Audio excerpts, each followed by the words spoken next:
யோபுவின் புஸ்தகம் 8ஆம் அதிகாரத்தினுடைய 7வது வசனத்தை நம்ம வாசிக்க போகிறோம். உம்முடைய துவக்கம் அற்பமா இருந்தாலும் உம்முடைய முடிவு சம்பூரணமாயிருக்கும்.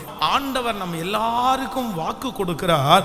உங்களுடைய துவக்கம் அற்பமாய் இருந்தாலும் உங்களுடைய முடிவு சம்பூரணமாயிருக்கும். இந்த மாதம் எப்படி இருக்கும்? அநேக மாதங்களாக நான் ஜெபித்து கொண்டிருக்கிற ஜெபத்திற்கு ஆண்டவர் பதில் தருவாரா? இந்த மாதமாவது கர்த்தர் செய்வாரா? இந்த மாதம் எனக்கு இந்த காரியம் நடக்குமா என்றெல்லாம் எதிர்பார்த்து வந்திருக்கிற இந்த சத்தத்தை கேட்கிற உங்கள் ஒவ்வொருவருக்கும் ஆண்டவர் வாக்கு கொடுக்கிறார். இந்த மாதம் நன்றாய் இருக்கும் என்று கர்த்தர் வாக்கு கொடுக்கிறார். ஒருவேளை இந்த மாதத்தினுடைய துவக்கத்திலே இப்பொழுது நீங்கள் இந்த வார்த்தையை கேட்கும் போது அவ்வளவு நல்லா அல்லாததா இருக்கலாம். இந்த மாதம் எப்படி முடியுமோ என்கிற ஒரு கலக்கம் உங்களுக்குள்ளே இருந்து கொண்டிருக்கலாம். பாஸ்டர், இந்த மாதத்தை நான் எப்படி முடிக்க போகிறேன்? நான் எப்படி தாண்ட போகிறேன்? யார் முன்பாக நான் நிற்க போகிறேன்? ஆனால் கர்த்தர் இந்த மாதத்திலே அழகாய் வாக்கு கொடுக்கிறார். இந்த மாதத்தினுடைய துவக்கம் உங்களுக்கு அற்பமாய் இருந்தாலும் இந்த மாதத்தினுடைய முடிவிலை கர்த்தர் ஒரு திருப்தியை கட்டளையிட போகிறார். ஒரு சமாதானத்தை நன்றாய் கரங்களை தட்டி ஒரு சம்பூரணத்தை கர்த்தர் கட்டளையிட போகிறார். இந்த மாதம் ஆண்டவரே உங்களுக்கு செய்வேன் என்று கர்த்தர் வாக்கு கொடுக்கிறார். எத்தனை பேர் விசுவாசிக்கிறீர்கள்? கரங்களை உயர்த்தி கர்த்தருடைய சமூகத்திலே சொல்லுங்கள், இந்த வார்த்தையை தந்ததற்காக நன்றி, இந்த வார்த்தையை நான் நம்புகிறேன் என்று சொல்லுங்கள். உங்கள் பிள்ளைகளுடைய வாழ்க்கையினுடைய முடிவை கர்த்தர் சம்பூரணமாய் மாற்றுவார். என் பிள்ளையினுடைய வாழ்க்கை எப்படி ஆகுமோ, நடக்கிறதை பார்த்தால் வித்தியாசமாய் இருக்கிறது. ஆனால் கர்த்தர் சொல்லுகிறார், துவக்கம் அற்பமாய் இருந்தாலும் முடிவை கர்த்தர் ரொம்ப வெற்றியாய் கிருபையாய் கர்த்தர் மாற்றுவாராக. ஹல்லேலூயா. சில நேரத்திலே நம்ம எல்லாருடைய கண்களும் ஆரம்பத்தை தான் பார்க்கிறது. பொதுவாக உலகத்தில் இருக்கிற மனிதர்கள் ஒரு காரியத்தை ஆரம்பிக்கும் போது அதற்கு நிறைய கான்சன்ட்ரேஷன் பண்ணுவாங்க. அது நல்லா இருக்கணும், அது ரொம்ப பொதுவாக ஒரு கல்யாணம்னு வச்சுக்கங்களேன். அப்போ அந்த கல்யாணம் ஒரு திருமண காரியம் ஏற்பாடு செய்யும் போது அந்த திருமண நாள் அன்று நடக்கிற அன்னைக்கு பெரிய பெரிய கற்பனைகள் அவங்களுக்கு இருக்கும். இந்த மாதிரி சாப்பாடு போடலாம், இந்த மாதிரி ரூம் புக் பண்ணலாம், இந்த மாதிரி டெக்கரேஷன் வைக்கலாம், இந்த மாதிரி போட்டோ எடுக்கலாம், ஆயிரக்கணக்கான நல்லா பண்ணணும், கிராண்டா பண்ணணும். ஆனா நிறைய பேர் முடிவை பார்க்கிறது அல்ல. ஆனா ஆண்டவர் என்ன பார்க்கிறார் அப்படின்னா, சில காரியத்தினுடைய ஆரம்பம் அற்பமாக இருக்கும். எனக்கு கோயம்புத்தூர்ல தெரிந்த ஒரு பெரிய உயர்ந்த ஒரு செல்வந்தரா இருக்கிற மனுஷர், அவருடைய திருமணத்திற்கு அவர் வாங்கின அந்த சட்டை பேண்ட் 2 கடனாக வாங்கினாராமா. அந்த கடனாக வாங்கி அதை கட்டுவதற்கு 5-6 வருடங்கள் தாண்டி தான் அந்த பணத்தை அவரால் கட்ட முடிஞ்சிச்சாமா. ஆனா இன்று அவருடைய வாழ்க்கை அவர் ஆசீர்வதிக்கப்பட்டு, அவருடைய பிள்ளை ஆசீர்வதிக்கப்பட்டு, அவருடைய பேர பிள்ளைகளை கர்த்தர் ஆசீர்வதித்திருக்கிறார். பட்டணத்திலே உயர்ந்த மனிதனாய் கர்த்தர் அவரை வச்சிருக்கிறார். அதனால இந்த சத்தத்தை கேட்கிற யாரோ ஒருத்தருடைய வாழ்க்கையில உங்க பிசினஸ்னுடைய ஆரம்பம் ஒருவேளை மற்றவங்க கிண்டல் பண்றது மாதிரி இருக்கலாம், நக்கல் பண்றது மாதிரி இருக்கலாம். என்ன இப்படி பண்ணி இருக்கிற, இன்னும் கொஞ்சம் நல்லா பண்ணி இருக்க வேண்டியதானே. ஆனா அதையே நீங்க ரொம்ப கடினமாய் பார்த்து பண்ணி இருக்கலாம். கர்த்தர் சொல்லுகிறார், இன்னைக்கு உங்களுடைய கண்களுக்கு எதெல்லாம் அற்பமான ஆரம்பமாய் தெரிகிறதோ, கர்த்தருடைய வருகை தாமதிக்குமானால் வெகு சீக்கிரத்திலே உங்களுடைய வேலை, உங்களுடைய தொழில், உங்களுடைய குடும்பம், ஹல்லேலூயா, கர்த்தர் அதை சம்பூரணமாய் மாற்ற போகிறார். எத்தனை பேர் விசுவாசிக்கிறீர்கள்? கர்த்தருடைய முடிவு மிக ஆசீர்வாதமாய் இருக்க போகிறது. நீங்கள் நெடுநாள் காத்திருக்கிற காரியத்தை கர்த்தர் இந்த கடைசி நேரத்திலே கொண்டு கொடுக்க போகிறார். சத்தமாய் ஆமேன் சொல்லுங்கள். இந்த மாதத்தினுடைய முடிவு உங்களுக்கு சம்பூரணமாய் இருக்கும். கர்த்தர் உங்களுக்கு சம்பூரணமாய் கரங்களை தட்டும் போது ஹல்லேலூயா, அந்த வார்த்தை ஆமேன் ஆமேன் ஆமேன் அப்படியே நடக்கட்டும். ஹல்லேலூயா. அப்போ இன்றைக்கு கர்த்தர் நமக்கு பேசுகிற வார்த்தை, உன்னுடைய துவக்கம் அற்பமாய் இருந்தாலும் உன்னுடைய முடிவு சம்பூரணமாய் இருக்கும். அப்போ ஆரம்பத்தை பார்த்து நம்ம சோர்ந்தே போக வேண்டாம். ஆரம்பத்தை பார்த்து இது எப்படி முடியுமோ என்று நினைக்க வேண்டாம். சிலர் என்ன அப்படின்னா, ஆரம்பத்தில் சில காரியங்கள் கைகூடி வராததுனால நிறைய பேர் அதை கை விட்டுருவாங்க. இது வேண்டாம், இதுக்கு நமக்கு செட் ஆகாது போல தெரியுது. நீங்கள் ஒரு தொழிலை நம்ம ஆரம்பிக்கிறோம் அப்படின்னு சொன்னா, ஆரம்பம் அது ரொம்ப ஜெகஜோதியா இருந்தாதான் அதுல கவனமா இருக்கணும், அதுல கேர்ஃபுல்லா இருக்கணும். ஆனா ஆரம்பம் டல்லா இருக்கா, ஆரம்பம் கிண்டல் பண்றது மாதிரி இருக்கா, ஆரம்பம் அற்பமா இருக்குதா, உடனே நீங்க ஒரு முடிவு பண்ணணும். அதனுடைய முடிவு சம்பூரணமா இருக்க போகிறது. எனக்கு தெரிந்த ஒரு ரொம்ப டேலண்ட் உள்ள ஒரு மனிதன் அப்படின்னா, ரொம்ப நல்ல எந்த ஃபீல்டுக்கு போனாலும் அதில் அவர் ரொம்ப அழகாய் செய்வார். ஆனால் இன்னைக்கு பார்த்தீங்க அப்படின்னு சொன்னால், கடந்த நாட்களிலே அந்த மகனோட நான் பேசிட்டு இருந்தேன். நீ அவன்கிட்ட கேட்டேன், நீ எத்தனை தொழில் ஆரம்பிச்சிருவ, இது வரைக்கும் எத்தனை தொழில் ஆரம்பிச்சிருப்ப சொல்ல, கணக்கு பாரு அப்படின்னா, அவர் கிட்டத்தட்ட 4 வருடத்திற்கு உள்ள, இந்த 4 வருடத்திற்குள்ள அவர் 7 பிஸ்னஸ் ஆரம்பிச்சிருக்கிறாரு. 7 பிஸ்னஸ் ஆரம்பிச்சு இப்போ என்கிட்ட பேசிட்டு இருக்கிறாரு, பாஸ்டர் இதுல எனக்கு திருப்தியா இல்லை, நான் ஏதாவது ஃபீல்டை சேஞ்ச் பண்ணலாமா அப்படின்னு நினைக்கிறேன் அப்படின்னு. அப்போ நான் அவர்கிட்ட கேட்டேன், நீங்க என்ன நினைச்சிட்டு இருக்கிறீங்க, ஏன் இப்படி மாத்தி மாத்தி மாத்தி மாத்தி போறீங்க, எதையோ ஒன்று. அப்போ அவர் சொல்றாரு, இல்லை ரொம்ப டல்லா இருக்குது, என்னால் நினைச்சது மாதிரி சைன் பண்ண முடியல. இந்த சத்தத்தை கேட்கிற எல்லாரும் ஒரு கவனமா இருங்க, நிலைவரத்தை தான் ஆண்டவர் எதிர்பார்க்கிறாரு. சில வேலைகளில் ஆரம்பத்தில் நமக்கு நிறைய கிடைக்காது, ஆரம்பத்தில் கஷ்டமா இருக்கும். ஆனா அதுல நிலைச்சு நின்னீங்கன்னா, தேவ கிருபைக்காக ஞானத்திற்காக ஜெபிப்பீர்களே ஆனால், ஆண்டவர் உங்க கையில கொடுத்த அந்த காரியத்தின் மூலமாய் பெரிய வெற்றியை கர்த்தரே தருவார். அதனால இந்த சத்தத்தை கேட்கிற யாரோ ஒருத்தர் மாத்தலாமா, இதை தாண்டி அதுல பார்க்கலாமா, அதை தாண்டி இதுல பார்க்கலாமா, அந்த பிசினஸ் நல்லா இருக்குமா, இந்த பிசினஸ் நல்லா இருக்குமா, இந்த வேலை நல்லா இருக்குமா. நான் சொல்றேன், வேலை கர்த்தர் கொடுக்கிறது. எல்லா வேலையும் நமக்கு நல்ல வேலை. எந்த இடத்திலையும் நம்மை ஆசீர்வதிக்கிறதற்கு கர்த்தரால முடியும். கர்த்தருக்கு பிரியமானவன் அவருக்கு சித்தமானதை பாபிலோனிலும் செய்வான். ஆமென் சொல்லுங்கள். வெறும் எருசலேமிலே மட்டுமல்ல, அப்பத்தின் வீட்டிலே மட்டுமல்ல, கர்த்தருக்கு பிரியமாய் இருந்தால் ஆண்டவர் உங்கள் கையிலே இருக்கிற சாதாரணமான காரியத்தையும் அசாதாரணமான காரியமாய் மாற்ற வல்லவராய் இருக்கிறார். ஆமென். நாசரத்திலிருந்து ஒரு நன்மை உண்டாக கூடுமோ அப்படின்னா, நாசரேத்து என்கிற இடத்திலிருந்து நன்மை வராது. உயர்ந்தவர்கள் அங்கிருந்து எழும்ப மாட்டார்கள். அந்த நாசரேத்திலே இருக்கிற ஒரு கூட்டம் ரொம்ப குறைந்த கூட்டம். அங்கே இருக்கிறவர்கள் பெரிய ஞானிகள் அல்ல, படிப்பாளிகள் அல்ல. அங்கிருந்து ஒரு மனிதன் உயர்ந்த இடத்துல வைக்கப்படுவது கூடாத காரியம். ஆனா ஆண்டவராகிய இயேசு கிறிஸ்து எங்கிருந்து வந்தார் அப்படின்னா, நாசரேத்திலிருந்து அந்த நன்மை வந்தது.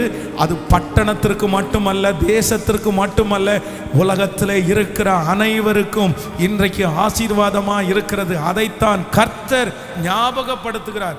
அதனால எல்லா இடத்திலையும் கர்த்தர் ஆசீர்வதிப்பார்.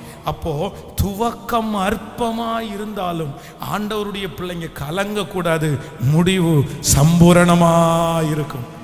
நான் இந்த வசனத்தை தியானித்து கொண்டிருக்கும் போது, விசேஷமா இது யோபுனுடைய புஸ்தகத்திலே யோபுவுக்காக சொல்லப்படுகிற வார்த்தை.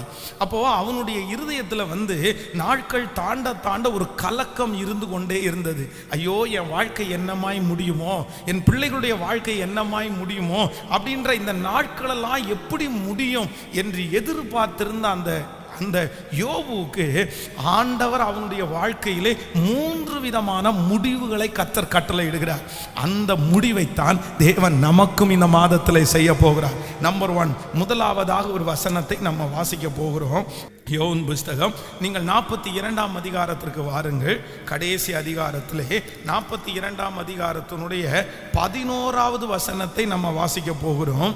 சொல்லுங்க, வாசிக்கலாமா? அப்பொழுது அவனுடைய எல்லா சகோதரர்களும் அவனுக்கு அறிமுகமான அனைவரும் அவனிடத்தில் அவன் வீட்டிலே அவனோடு போஜனம் பண்ணி, கர்த்தர் அவன் மேல் வரப்பண்ணின சகல தீங்கு நிமித்தம் அவனுக்காக அங்கலாய்த்து அவனுக்கு ஆறுதல் சொல்லி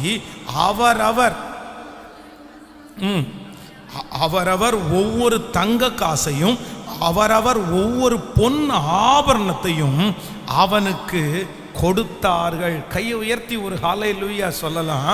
ஆண்டவருடைய பிள்ளைகளே, இந்த யோபுனுடைய துவக்கம் அற்பமாய் இருக்கிறது. ஆனால் பரிசுத்த வேதாகமம் சொல்லுகிறது, அந்த அதிகாரத்தினுடைய முடிவிலே இவனுடைய வாழ்க்கையினுடைய முடிவு எப்படி இருந்துச்சாமா, அவனை சுற்றி உள்ளவர்கள் மத்தியிலே கர்த்தர் அவனை மேன்மையாய் கர்த்தர் வைத்தார். நான் இந்த மாதத்திலே கர்த்தருடைய வார்த்தையை உங்களுக்கு தீர்க்க தரிசனமாய் சொல்லுகிறேன். உங்களுடைய ஆரம்பம் ஒருவேளை நிறைய மனிதர்களுக்கு முன்பாக ஏளனமானதா இருக்கலாம். எப்படி அந்த யோபுவை நீ தப்பு பண்ணியிருப்ப, நீ அந்த மாதிரி நடந்திருப்ப, அதனாலதான் உனக்கு வந்துச்சுன்னு நிறைய பேர் அவனை சொல்லுகிறார்கள். அவனுடைய வேலைக்காரர்களுடைய பார்வைக்கு அவன் ரொம்ப குறைஞ்சவனாய் போயிட்டான். ஒரு நாள்ல வேலைக்காரங்களை கூப்பிட்டா ஒரு டைம் கூப்பிடும் போது 10 பேர் வந்து நிற்பாங்க. ஆனால் இன்றைக்கு அவனுடைய வேலைக்காரர்களை கூப்பிட்டா யாருமே காது கொடுத்து கேட்கல. அவன் வேதம் சொல்லுகிறது, அவனுடைய மனைவிக்கு அவனுடைய சுவாசம் வந்து வெறுப்பா தெரியுதாமா. எல்லாராலையும் புறக்கணிக்கப்பட்டு தள்ளப்பட்டு உடம்புல ரொம்ப குஷ்டரோகம் போல ஒரு வியாதி வந்து உடம்பு முழுவதும் அழுகி நாற்றம் எடுத்து ஒரு தள்ளப்பட்ட ஒரு நிலைமையில இருக்கிறான். ஆனால் ஆண்டவர் முடிவை எப்படி மாற்றினார் என்றால், ஆரம்பம் மனிதர்களாலே தள்ளப்பட்டான், ஆனால் முடிவு மனிதர்களாலே அங்கீகரிக்கப்பட்டான். நான் நம்புகிறேன் இந்த மாதம் கர்த்தர் அநேகருக்கு முன்பாக கர்த்தர் உங்களை அங்கீகரிக்க போகிறார். உங்கள் சொந்தங்களுக்கு முன்பாக கர்த்தர் உங்களை அங்கீகரிக்க போகிறார். உங்கள் பிள்ளைகளுக்கு முன்பாக கர்த்தர் உங்களை அங்கீகரிக்க போகிறார். எந்த நாவு நீங்க இருந்தா நல்லா இல்லைன்னு நினைச்சாங்களோ, உங்களை ரொம்ப துக்கப்படுத்தி பேசினார்களோ, அவர்கள் சொல்ல போகிறார்கள், நீ இருந்தாதான் இந்த வீடு நல்லா இருக்கும், நீங்க இருந்தாதான் சந்தோஷம், உங்க ஜெபத்தினால தான் இந்த காரியங்கள் நடந்திருக்கிறது. ஹல்லேலூயா. கரங்களை தட்டி இந்த மாதத்தினுடைய முடிவை கர்த்தர் வாக்கு கொடுக்கிறார். நான் உன்னை அங்கீகரிக்க பண்ணுவேன். உன்னை சுற்றி இருக்கிறவர்கள் அங்கீகரிக்க போகிறார்கள். உன் சொந்தக்காரர்கள் உங்களை அங்கீகரிக்க போகிறார்கள். உங்களுடைய குடும்பத்தார் உங்களை அங்கீகரிக்க போகிறார்கள். ஆமென். ஆரம்பம் புறக்கணிக்கப்பட்ட ஆரம்பம், ஆரம்பம் வேண்டாம் என்று ஒதுக்கப்பட்ட ஆரம்பம். ஆனால் யோபுனுடைய முடிவு எப்படி இருந்துச்சுன்னா, அவனுக்கு வேதம் சொல்லுகிறது, அவனுக்கு அறிமுகமானவர்கள் கூட வந்து என்ன பண்ணாங்களாமா, ஒவ்வொரு தங்க காசை கொடுத்து ஆண்டவர் உன்கூட இருக்கிறார் என்று அவனிடத்துல சொன்னார்களாம். கானா ஒரு கல்யாண வீட்டில் வேதத்தில் வாசிக்கிறோம், ஆரம்பம் ரொம்ப சந்தோஷமா வித்தியாசமா இருக்குது. எல்லாருக்கும் திராட்சை ரசம் இருக்குது, எல்லாரும் சந்தோஷமா அந்த இடத்துல. அங்க இருக்கிற ஒரு ஸ்பெஷல் என்ன அப்படின்னா, அந்த நாட்களிலே இருந்ததுல பெரிய ஹீரோ வந்து ஆண்டவர் ஆகிய இயேசு கிறிஸ்து. இன்னைக்கு வந்து ஒரு சினிமாக்காரரோ ஒரு பெரிய அரசியல்வாதியோ ஒரு கல்யாணத்திற்கு வந்தா எப்படி காரியங்களை ஒழுங்குபடுத்துவாங்களோ, அன்னைக்கு கானாவூர் கல்யாண வீட்டில் அப்படி நடக்குது. ஏன் அப்படின்னா, இயேசுவை குறித்து அப்பதான் நிறைய பேர் அறிமுகமாகறாங்க. அப்ப இயேசுவுக்கு அங்க ஒரு பெரிய மதிப்பு இருக்கிறது. அப்போ ஒரு பெரிய செலிபிரிட்டி வர்றது மாதிரி இயேசு உள்ள வர்றாரு. ஆனா ஆரம்பம் நல்லா இருந்தாலும் முடிவு, அந்த திருமணத்தினுடைய முடிவு போக போக போக நான் நம்புறேன், சுத்தி இருக்கிறவங்க சொல்லியிருப்பாங்க, என்ன பெரிய கிராண்டா பண்ணணும்னு நினைச்சு இதுல சொதப்பிட்டியடா, இதுல சொதப்பிட்டியே, ஒரு கணக்கு போட வேண்டாம். நான் நம்புறேன் இயேசு வர்றாருன்னு கேள்விப்பட்டு ஒரு கூட்டம் வந்திருக்கும். ஒருவேளை இயேசு வர்றாருன்னு வந்ததும் பார்த்தோம், சாப்பாடு போடுறாங்க, ஒரு நேரம் சாப்பிட்டே போயிடலாம்னு நினைச்சாங்களோன்னு தெரியல, கூட்டம் அதிகமாகி போயிடுச்சு, திராட்சரசம் குறைஞ்சிருச்சு. அந்த வீட்டினுடைய எஜமானன் அதை யோசிக்கவே இல்லை, அதை நினைக்கவே இல்லை. ஆனால் இயேசு அங்கே இருந்தார். முந்தின ரசத்தை பார்த்திலும் பின்பு கர்த்தர் டேஸ்டா கர்த்தர் கொடுத்தார். எந்த நாவு அவர்களை குறைவாய் பேசுவதற்கு துணிந்ததோ, அதே சுற்றி இருக்கிற ஜனங்களுக்கு முன்பாய் கர்த்தர் அந்த திருமண வீட்டிலே பெரிய அற்புதம் செய்த கர்த்தர் இன்று வாக்கு கொடுக்கிறார், உன்னுடைய முடிவிலே உன்னை சுற்றி இருக்கிறவர்கள் உன்னை தேடி வருவார்கள். இந்த மாதத்தினுடைய முடிவிலே ஒரு அங்கீகாரத்தை நான் உனக்கு தருவேன். உன்னை வெறுத்த மேனேஜரிடத்தில் கர்த்தர் ஒரு அங்கீகாரத்தை தருவார். உங்களை வெறுத்த தொழில் செய்கிறவரிடத்தில் கர்த்தர் ஒரு அங்கீகாரம் அங்கீகாரத்தை தருவார்.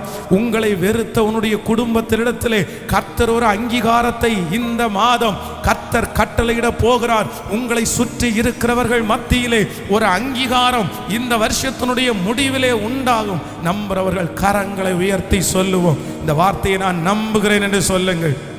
முழு பலத்தோடு சொல்லுங்கள், ஆண்டவரே இந்த மாதத்தினே எனக்கு முடிவு எல்லாரும் மத்தியிலையும் ஒரு அங்கீகாரத்தை கர்த்தர் நல்ல நல்ல அறிக்கை செய்யுங்க பார்க்கலாம். ஸ்தோத்திரம். தேவன் எனக்கு ஒரு நல்ல அங்கீகாரத்தை கர்த்தரே தரப்போகிறார்.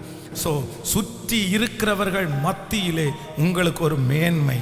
அப்போ நம்முடைய முடிவு எப்படி இருக்க போகுது அப்படின்னா, சுற்றி இருக்கிறவர்கள் மத்தியிலே ஒரு உயர்வை தரப்போகிறார். நம்பர் 2, இரண்டாவதாக நான் ஒரு வசனத்தை நான் தியானித்தேன். எடுத்துக்கொள்ளலாம். யோபுவின் புஸ்தகம் 42ஆம் அதிகாரத்தினுடைய 10வது வசனத்தை நம்ம வாசிக்க போகிறோம்.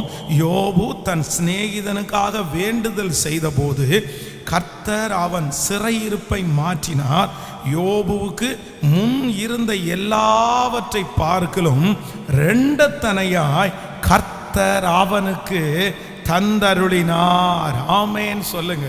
ஆண்டவருடைய பிள்ளைகளே, இவருடைய துவக்கம் அற்பமாய் இருந்தாலும் இந்த யோபுவுக்கு ஆண்டவர் இரண்டாவது ஒரு முடிவை கொடுக்கிறார்.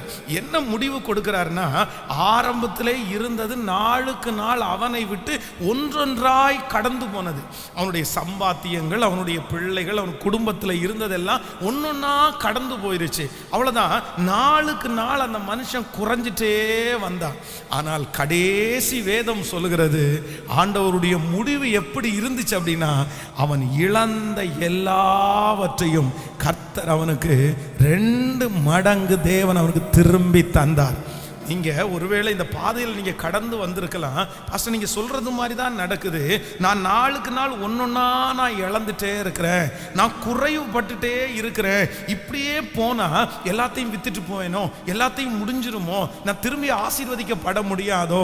ஆனால் ஆண்டவர் இன்றைக்கு வாக்கு கொடுக்கிறார். இந்த ஜெபத்தில் இந்த சத்தத்தை கேட்கிற உங்களுடைய முடிவு இனி நாளுக்கு நாள் குறைவு அல்ல. கர்த்தருடைய வருகை தாமதிக்குமானால் நீங்க இழந்ததை கர்த்தர் திரும்ப பல மடங்கு தருவாராக. இழந்து போன அந்த பலனை கர்த்தர் திரும்ப தருவாராக. இழந்து போன, ஆமேன் சொல்லுங்கள், அந்த வேலையை கர்த்தர் திரும்ப தருவாராக. இழந்து போன அந்த ஆர்டரை கர்த்தர் திரும்ப தருவாராக. இழந்து போன அந்த குடும்ப சமாதானத்தை கர்த்தர் 2 மடங்கு கர்த்தர் தருவாராக. இழந்து போன அந்த வீடு, இழந்து போன அந்த சொத்து, இழந்து போன அந்த கிருபைகளை எனக்கு மறுபடியும் ஹல்லேலூயா. யோபு தான் இழந்ததை 2 மடங்கு பெற்று கொண்டது போல கரங்களை தட்டி கேட்கிற ஒவ்வொருவருக்கும் ஆம் என்றும் ஆமேன் என்றும் அப்படியே ஹல்லேலூயா ஆமேன். எத்தனை பேர் விசுவாசிக்கிறீர்கள்? அப்போ நம்பர் 2, இரண்டாவதாக இங்கே இந்த ஜெபத்திலே இருக்கிற உங்களுடைய முடிவு எப்படி இருக்க போகுது அப்படின்னா, நீங்க இழந்து போனதை திரும்ப கர்த்தர் தருகிற ஒரு மாதமா இந்த மாதம் இருக்க போகிறது. நீங்க இந்த வார்த்தையை விசுவாசிங்க, இந்த வார்த்தையை நீங்க நம்பணும். இந்த மாதம் முழுவதும் ஒவ்வொரு நாளும் இந்த வார்த்தையை சொல்லி சொல்லி அறிக்கை செஞ்சுட்டே இருக்கணும். நான் இந்த வார்த்தையை உங்களுக்கு பிரசங்கம் பண்றதற்கு முன்பாக பல விசை இந்த பாயிண்ட்ஸை வச்சு நான் வந்து ஸ்தோத்திரம் பண்றேன்.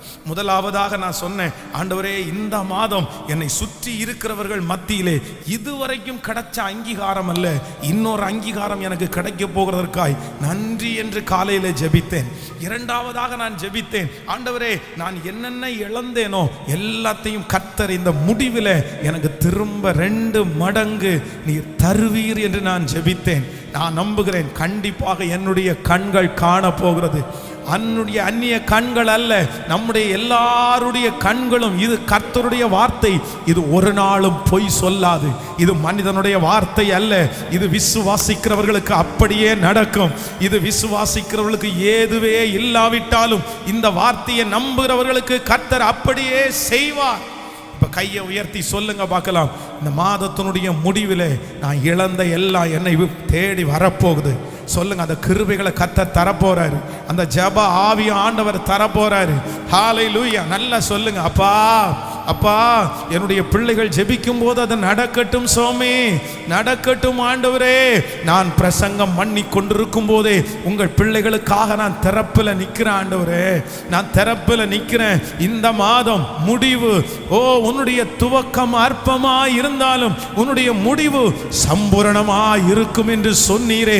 என் பிள்ளைகள் இழந்த எதுவாய் இருந்தாலும் அந்த ஸ்தானம் திரும்ப இந்த மாதம் என்னுடைய பிள்ளைகளுக்கு வந்து சேருவதாக. ஆமென் சொல்லுங்கள். மூன்றாவதாக ஒரு வசனத்தை கூட வாசிக்கலாம். யோபுவின் புஸ்தகம் 42ஆம் அதிகாரம் 16வது 17வது வசனத்தை நம்ம வாசிக்க போகிறோம்.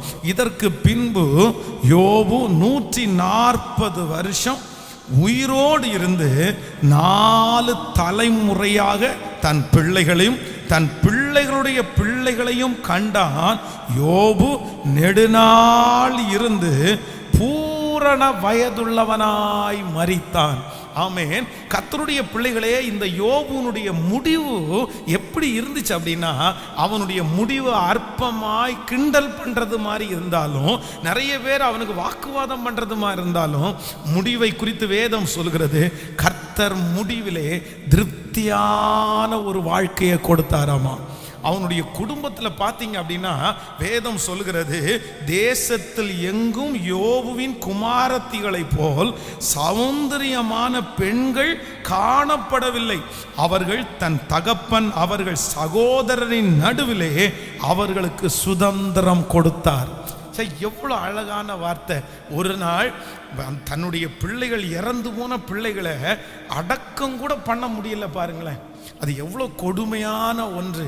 ஆண்டவர் அப்படி தன்னுடைய பிள்ளைகள் எல்லாரும் ஒரே வீட்டில் இருக்கும்போது அந்த வீடு அவங்க மேலே இடிஞ்சு விழுந்து அந்த வீட்டில் அவங்க மூடி போயிட்டாங்க.